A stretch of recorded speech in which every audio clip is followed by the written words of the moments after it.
Welcome back to another Showdown in the Badlands card review. Today we have almost all of the remaining neutral cards, and I think we actually have some pretty good ones in this video too, along with some less than good ones, but some actual promising cards in this video, unlike the last reveals for neutrals.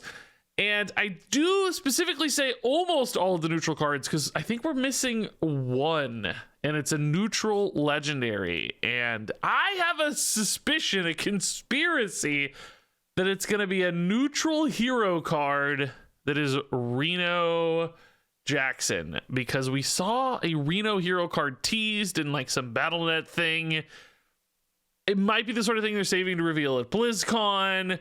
Why are they keeping this neutral legendary a secret otherwise? It might be really cool and big. So that's my theory, but we've got every other neutral card revealed today. So we're going to kick it off here with the Greedy Partner. And I think this is actually kind of a promising card. A 2-mana 2/3 Battlecry. If you're holding another 2-cost card, you can get a coin. So of course, coins can be very useful in a variety of scenarios.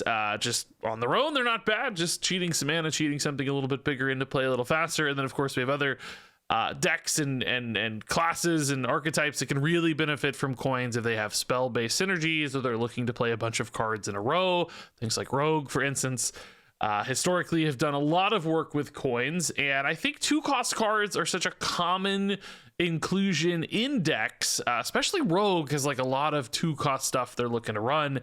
That this probably won't be a huge condition. It might often hit on turn 2, but it's also cheap enough that if it hits a little later, you need to save it to like weave it on turn 4 or 5 or something. It's still going to feel reasonable to do so, and you're still hopefully going to have time to benefit from the upside of that coin.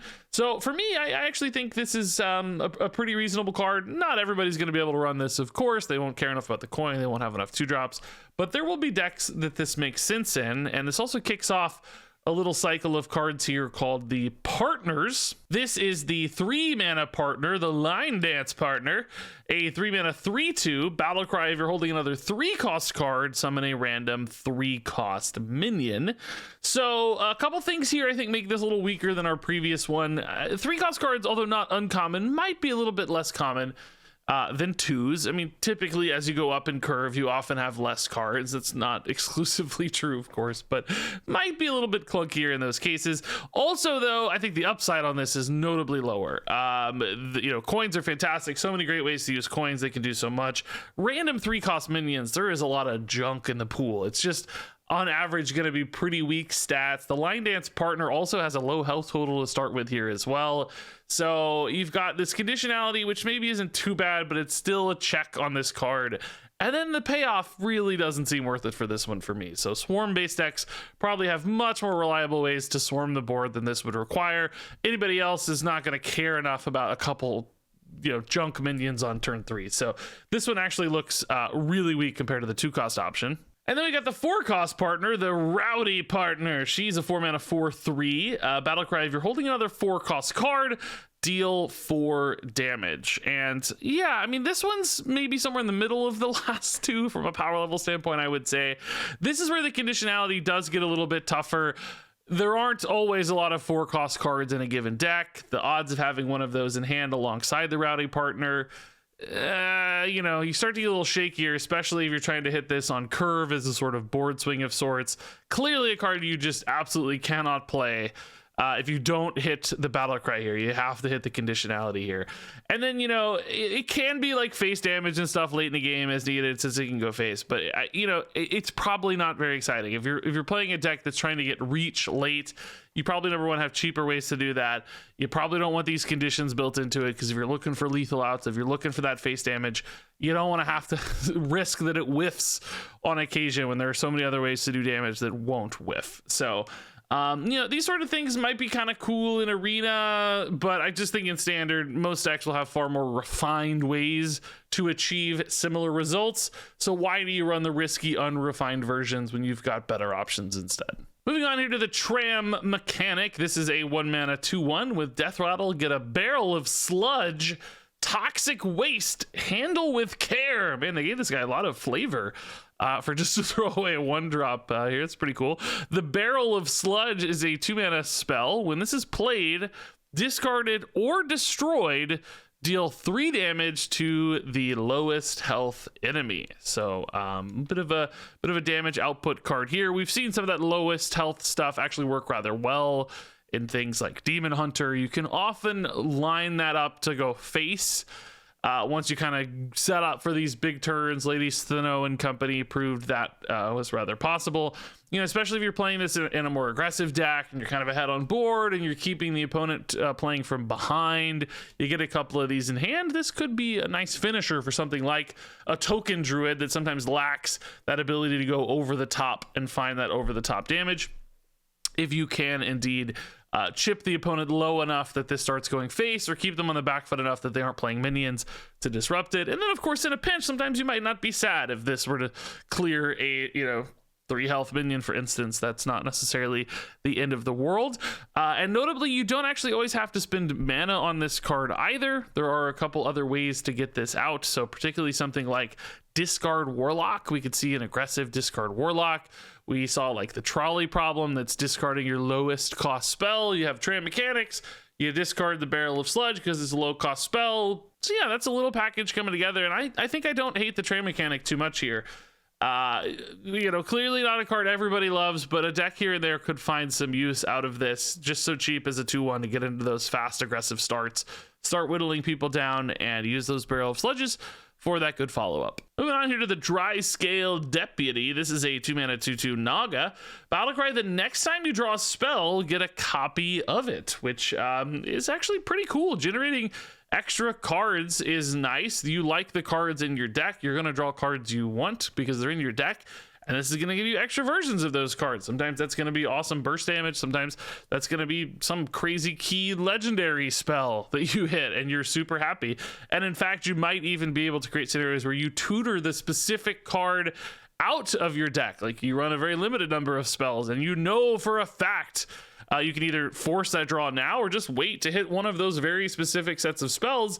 And then the Dry Scale Deputy is going to copy it. So I can see some really cool combo implications with that, but also just any Naga deck seems like it actually fits in really nicely.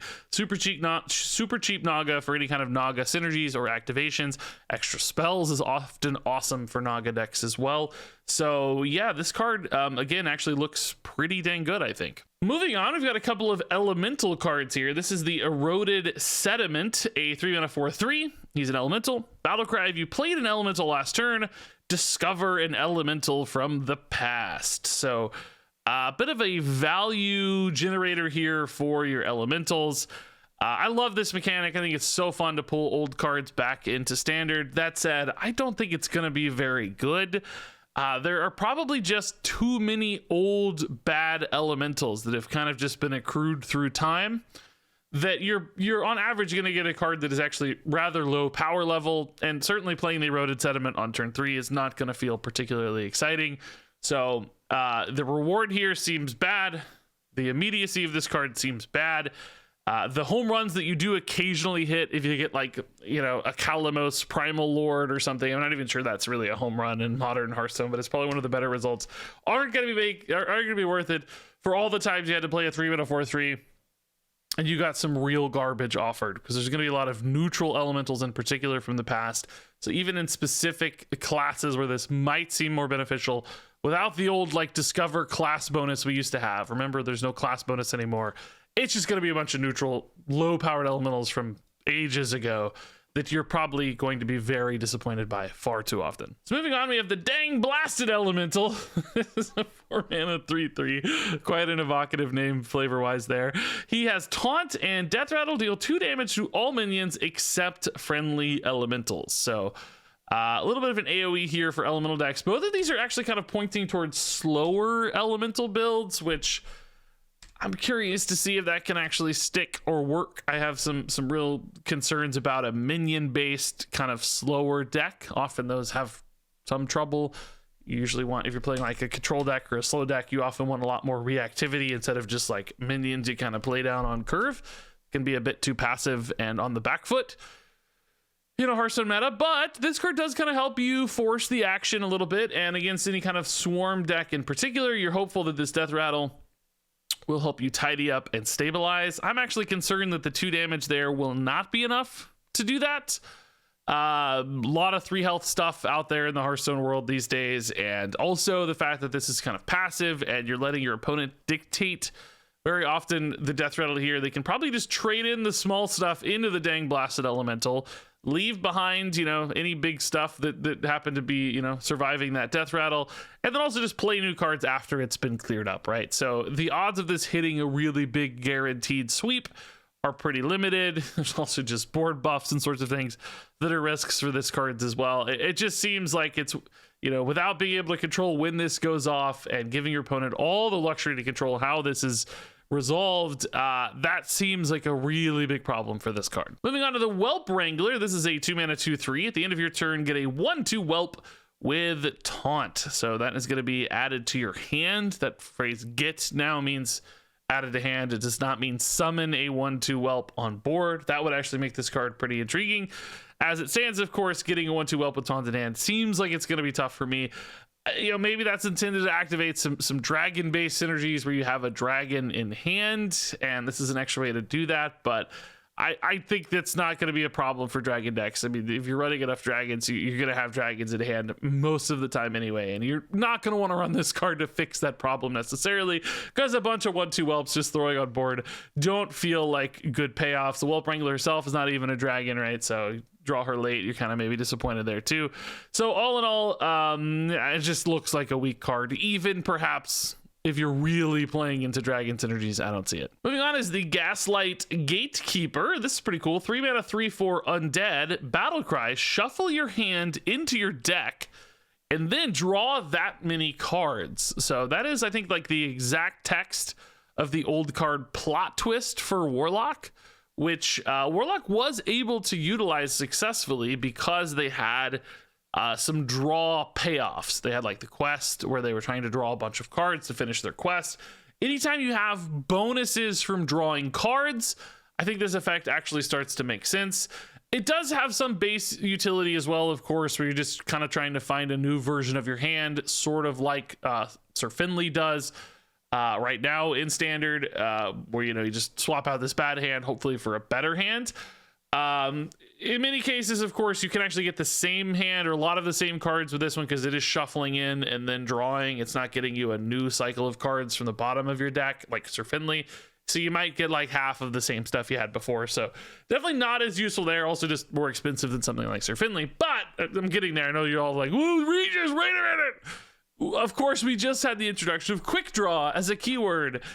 And clearly, if you're running a lot of Quick Draw stuff, this is a way to shuffle all those dead quick draws in your hand back into your deck and then immediately reactivate that quick draw for any that you drew, or any that stay in deck, of course, gives you another chance to hit that quick draw when you do draw them. So if you had a really quick draw based deck, this would be the kind of draw based payoff we're talking about, like we saw with Plot Twist in Days of Old, where this actually makes more sense.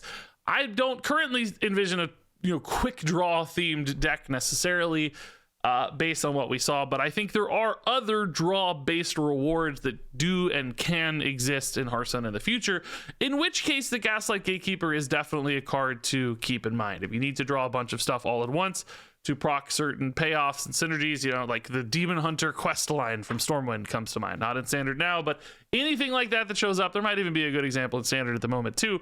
Suddenly this card becomes actually pretty darn interesting. So maybe that quick draw angle, and certainly some possibilities beyond that as well. So next up here, we've got the return of Snake Oil. This time it's coming from the Miracle Salesman, a 1-mana 2/2.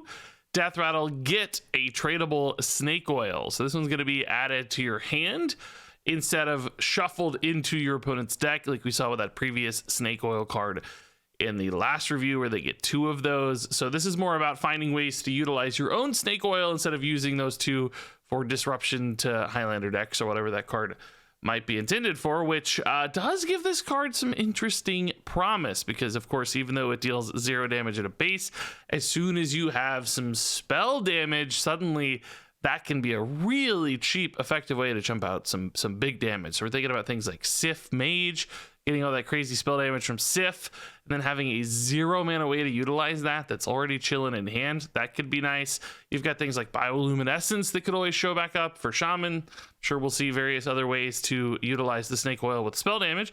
Beyond that, just having 0 mana cards can actually be useful as well. There are plenty of decks that just like to have a bunch of 0 mana stuff to pop off, Rogue being the perfect example, chaining together a bunch of cards and then utilizing them in some big way. Plenty of like spell-based activations. And then also, the tradable here is actually useful as well. If you have a spare mana and a Snake Oil in hand, and you're just looking for a card now, and you're not necessarily worried about the downside of drawing the Snake Oil later, spend that 1 mana, turn this card in hand into something new and useful. All on top of the fact that the Salesman itself is also a 2/2 body. So honestly, I could see a handful of different decks that are able to utilize this card really well. It just does a lot of different things. That aggressive base body with 2 attacks, start getting some chip damage, those spell damage deck payoffs, some card draw payoff potential here with a tradable. It's the card spam payoff. It's got a lot of different ways to go. Now it's not a card I think everybody's gonna run. Some decks won't have a lot of use case for the Snake Oil. They won't care about the bonus card draw that costs 1, but that doesn't mean this card doesn't get played, because I actually think there will be a deck or two along the way that actually utilize this card really well, which is great for neutral cards. Moving on to the Sunspot Dragon. This is a big 6 mana 6/6 dragon. He's got tradable, lifesteal, and quick draw, deal 6 damage. So great here to see tradable and quick draw together. This was the first card revealed where we've seen that pairing, which is pretty nice, because suddenly if you draw this on turn 3 and you miss your quick draw and you want to take advantage of that, you can just trade it back into the deck, hope to get it later, and use that nice quick draw to deal 6, which clearly this card's not very good if you're not utilizing the quick draw. Just a 6 mana 6/6 with lifesteal, doesn't have taunt or rush or anything. That is not a good body. But if it's able to deal 6, it's actually not a bad card. Could take a swing on board if needed, can actually hit the face, which is really nice. So this could be a pretty cool stabilizing tool that deals 6, immediately healing you 6 with that lifesteal. Now that said, even with that said, like, it is strong when it works. It's still not a card every deck needs to run on its own. You're probably going to need a bonus synergy like Dragon specifically for this to make sense in your deck. So I think this is better than average for a neutral card, but still pretty limited. They're going to need an excuse to run this card, basically, because control decks, late game decks, they have other big good cards to run. Priest doesn't necessarily need this. They have other ways to do similar sorts of things with their class cards, with spells, etc. So this probably just doesn't make the cut in most control decks, unless there are bonus benefits like Dragon, for instance, that really get it over the hump. I will also make a note that this probably makes the card Flint Firearm much worse. The whole point with Flint is he's adding random quick draw cards to your hand, then if you play them, you get another one. Well, this is a really expensive one that will immediately kill your Flint Firearm, especially, if you have like 10 mana, you play Flint, you get a 2 mana quick draw, you've spent 5 mana, and then you hit the Sunspot Dragon, your chain has already ended because you can't pay 6 when you've only got 5 remaining. So that was a fear when we saw Flint revealed, and I think this has just made him a lot worse. So that's kind of scary. But nonetheless, this card, I think a little more hopeful than normal for a neutral. So next up here is the Gold Panner. He is a 2 mana 1/2. with text that reads at the start of your turn. No, at the end of your turn, excuse me. Draw a card, which, dude, compared to Nat Pagle of old, which did say at the start of your turn, but had only a 50% chance to draw you a card. Look at how freaking far we have come here with the Gold Panner. Apparently it is much easier to find gold in a body of water than a fish, since Nat Pagle was just fishing. Man. Anyway, I actually think this card's pretty interesting, right? It is, of course, a very big distinction that it's at end of turn, because that means it's going to work for you, which is obviously really nice. And it still technically has that upside to live into future turns. If your opponent can't or doesn't want to dedicate any mana to dealing with this, it has that chance to pay off. And I actually think it's going to happen more often than not. You just plop this down. Your opponent has something else they need to do. They need to draw cards of their own or whatever. The gold panel lists for a couple turns, draws you a couple cards, and you feel good about that. Now, not every deck's going to want that necessarily, because some decks need immediate card draw and vastly prefer drawing cards right now, so they have things to do right now. They need to find an answer now. They need to find an on-curve play now. And this is always drawn on a delay. But I do think particularly like minion swarm decks, we've seen this with Token Druid in the past that doesn't mind playing these small bodies anyway, because they're kind of feeding into the buff game plan regardless. Slam a gold panner, hope that it refills that empty hand because you've just dumped your hand anyway into a big aggressive board. This actually feels like a really good fit for those sorts of decks. So I wouldn't be shocked at all for the gold panner to show up in some of those early swarm decks especially. The Trapdoor Spider. This is a pretty crazy card. A 2-mana 1/2 beast with stealth and poisonous. And after your opponent plays a minion, attack it. So at a base level, right, this is kind of like a... It's almost like a secret that's like, you know, Potion of Polymorph for explosive runes, or even a snipe, where your opponent is able to play a small minion to sort of negate your secret in play, except in this case they can see the secret on board. It is stealth, so they can't necessarily interact with it very easily, but they can see it. So, you know, if they have a small minion and, you know, 2-attack minion that's tiny and maybe a battle cry, they can throw it into your Trapdoor Spider and of course resolve this problem really easily. But if you time this well in a turn where they want to play something big, or they have to start their turn with a Sif or something, you might be able to create some problems and friction and delays in your opponent's game plan. Because it's stealth, not every deck's gonna have an easy way to deal with that necessarily, some kind of small AoE or whatever to clean this up. There are also some kind of crazy interactions with things like the Jailer. He's currently banned, but I feel like he'll probably come back after they balance other Druid stuff. And then you've got this plus Jailer, which is this hilarious combo where anytime your opponent tries to play a minion, the Trapdoor Spider will just attack it and kill it because it has poisons. I guess Divine Shield stuff could still survive, but in many cases, that would feel like a hopeless board state if they couldn't otherwise deal with your Jailer stuff. Now, the thing is, right, that's probably just worse than winning the game with big stuff off the Jailer, but it is a pretty funny meme, at least, to think about. So this card's weird, right? Like, it does do something pretty cool and pretty specific, and it could be really disruptive. That said, I think it's just still way too situational, way too easy to play around in many scenarios. It fails in like 95% of situations, even though it's pretty cool in those remaining 5% or whatever. And I think that ratio is just a little too off for this card to actually be something people consider playing. But it's a really cool design, and it's a really fun design. So, I mean, maybe there's like a tiny glimmer of hope for this. Whereas most neutral cards, I don't really think there is. The Saloon Brewmaster, a 2-mana 2/2 battle cry. Return a friendly minion to your hand and give it +2/+2. So this is an effect we've seen before in Shaman. What was that dude's name? The 3-mana 3/3 who had this exact same text box, I think. And that did actually feel like a pretty decent card, and I think this one's actually even better than that. It's not a class card, number one, so everybody can use it, and it's cheaper, which generally... that's a good thing. You care way more about this being affordable than getting that little extra bonus and stats to associate with the cost. So yeah, this card's kind of interesting. There are a lot of various battle cries and effects that you wouldn't mind bouncing back to hand, and you're not making a huge sacrifice either in total cost or tempo on board to do so, because this is such a flexible 2-cost card. I mean, things like Astalor just jump to mind immediately. Sometimes, like, you don't want to play that 8-mana Astalor because, you know, it's not lethal yet, but slam the Astalor, clear a board, do a little bit of face damage, play the Saloon Brewmaster, get the Astalor back to go again, or maybe even multiple times. And it's not like this card is so specific in its uses that you can't use it for other things along the way if it feels right too. If you've got other good battle cries in the mid game or something, sure, throw in a Saloon Brewmaster and actually bounce those back. I actually think this card's kind of surprisingly good. This is one we might see rather often. It's just not a lot of downside necessarily for potentially a lot of upside.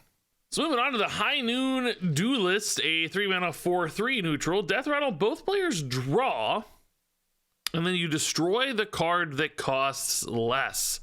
So I think draw in this case means you're literally going to draw the card. So Whoever wins is probably going to get a card in hand. Whoever loses is going to lose a card off the top of their deck.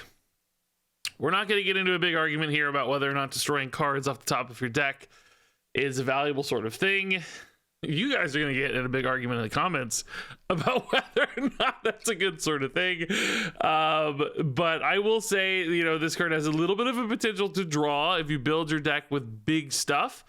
You might get your big thing and you might destroy your opponent's little thing. The fact that it is a little thing that will be getting destroyed probably does reduce the impact in many cases. You're not likely to destroy like a big, awesome legendary or something in their deck, because they might win if they hit their big, awesome legendary, and you might lose, which is really, I think, the bigger issue for this card is just a consistency problem. You'd have to build your deck in such a big way to feel like this was worth it. And if you don't build it in a really big way, this card doesn't do much.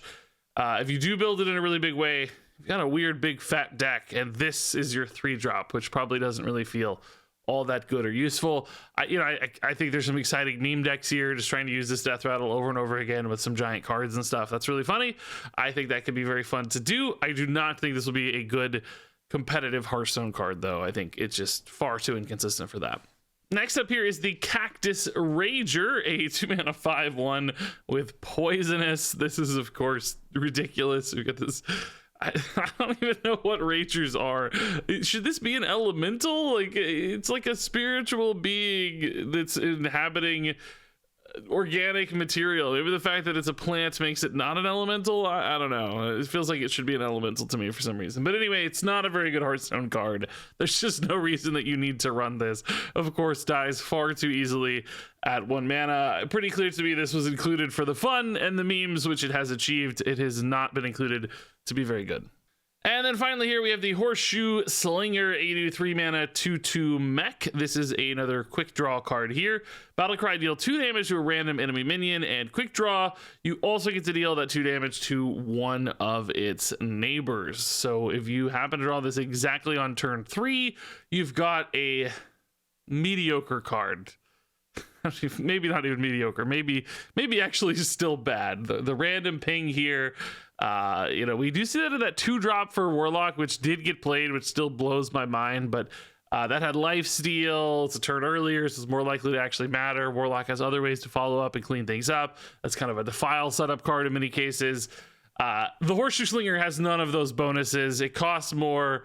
It's more awkward, and it's probably only worth it ever if you quick draw it, and then those are going to be hard to come by. It's not going to line up all that often. It is a mech, so there's like tiny things there, but ultimately not very good for most mech decks either. They probably just want more raw aggression or output out of their 3-drops. And another card I'd say is pretty darn bad in Flint Firearm. This is just not something you're going to want, like in a late game scenario off Flint. It's just going to feel way too expensive for that. So ultimately, a pretty darn bad card, I think, and unfortunately another one that's kind of pulling Flint down with him. This legendary is getting less and less exciting every time we see a quick draw so far. Greedy Partner is a 4-star card. Line Dance Partner is a 1-star card. Rowdy Partner is a 2-star card. Tram Mechanic is a 3-star card. Dryscale Deputy is a 4-star card. Eroded Sediment is a 1-star card. Dang Blasted Elemental is a 2-star card. Whelp Wrangler is a 1-star card. Gaslight Gatekeeper is a 4-star card.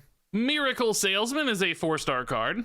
Sunspot Dragon is a 3-star card. Gold Panner is a 3-star card. Trapdoor Spider is a 2-star card. Saloon Brewmaster is a 4-star card. High Noon Duelist is a 1-star card. Cactus Rager is a 1-star card.